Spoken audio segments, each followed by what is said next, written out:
Assalamualaikum warahmatullahi wabarakatuh. Sampurasun, salam Sunda. Dina denget ayeuna patepang deui jeung Bapa. Nyaeta dina pembelajaran bahasa Sunda. Kanggo materi ayeuna nyaeta mikaweruh kabahasaan. Masih keneh nyambung kana materi anu kamari. Aya dina kade nu kamari keneh nyaeta biantara. Kalimah nyaeta gabungan tina sababaraha kecap atawa kata nu ngandung harti. Kadenya kecap sanes kecap.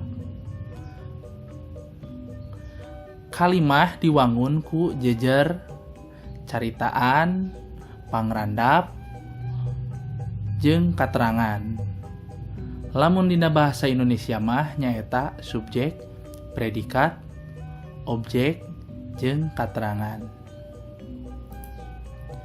Jenis kalimah dibagi 4, nyaeta kalimah pagawean, kalimah sifat, kalimah bilangan, jeung kalimah barang. Nah, kalimah pagawean. Kalimah pagawean nyaeta kalimah anu caritaan diwangun ku kecap pagawean. Contona, manehna manggul karung ti sawah.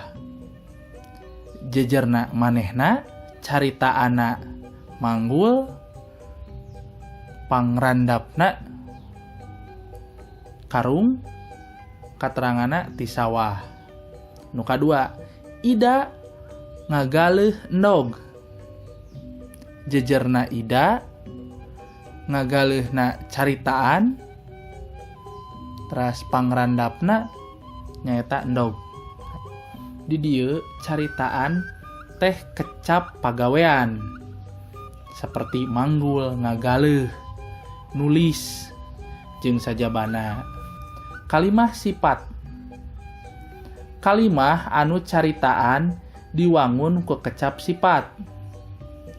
Misal, contona Kakapatia solehah pisan. Jejerna Kakapatia caritaana solehah pisan. Atanapi Rudi mani pinter. Jejerna Rudi caritaana meni pinter.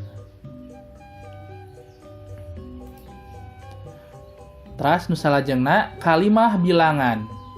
Kalimah anu caritaana diwangun ku kecap bilangan. Contoh, hayam sajodo di jero kandang. Jejerna hayam caritaana sajodo, katerangana di jero kandang.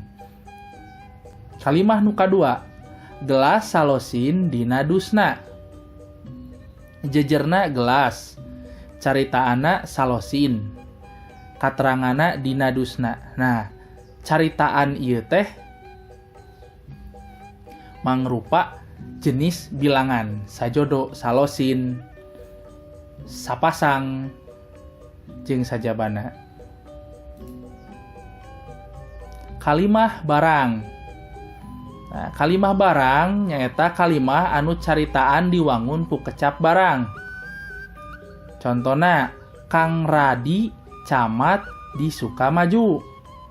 Jejerna Kang Radi caritaana camat, katerangana di Sukamaju. Nu kadua, Haji Saepul ustad di Cikadongdong. Jejerna Haji Saepul caritaana ustad, katerangana di Cikadongdong. Nah, kanggo tugas jieun masing-masing 2 kalimah dina kertas atanapi buku. Kirim tugasna lewat WA. Nyaeta dipotokeun teras di WA-keun ka Bapak. Nah, masing-masing 2 kalimahnya, kalimah pagawean 2, kalimah sifat 2, kalimah bilangan 2, kalimah barang 2. Nah, kanggo absen deusina di kolom komentar. Tong hilap, klik likes, pamit acan nge-subscribe, oke? Hatur nuhun. Assalamualaikum warahmatullahi wabarakatuh. Sampurasun.